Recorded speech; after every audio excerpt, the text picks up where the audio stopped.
وإذ أخذ الله ميثاق النبيين لما آتيتكم من كتاب وحكمة ثم جاءكم رسول مصدق لما معكم لتؤمنن به ولتنصرنه قال أأقررتم وأخذتم على ذلكم إصري قالوا وقررنا قال فاشهدوا وأنا معكم من الشاهدين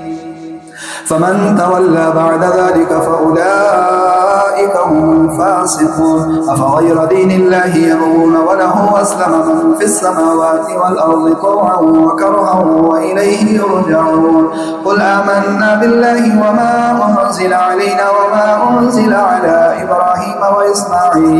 إبراهيم وإسماعيل وإسحاق ويعقوب والأسباط وما أوتي موسى وعيسى والنبيون من ربهم لا نفرق بين أحد منهم ونحن له مسلمون ومن يبتغي غير الإسلام دينا فلن يقبل منه وهو في الآخرة من الخاسرين كيف يهدي الله قوما كفروا بعد إيمانهم وشهدوا أن الرسول حق وجاءهم البينات والله لا يهدي القوم الظالمين أولئك جزاؤهم أن عليهم لعنة الله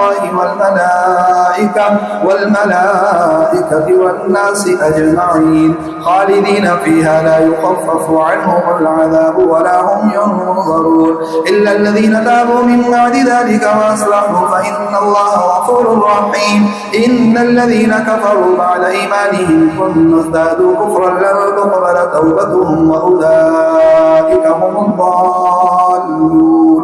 إن الذين كفروا وماتوا وهم كفار فلن يقبل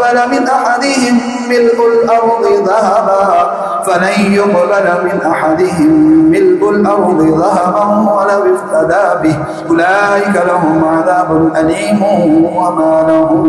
من ناصرين.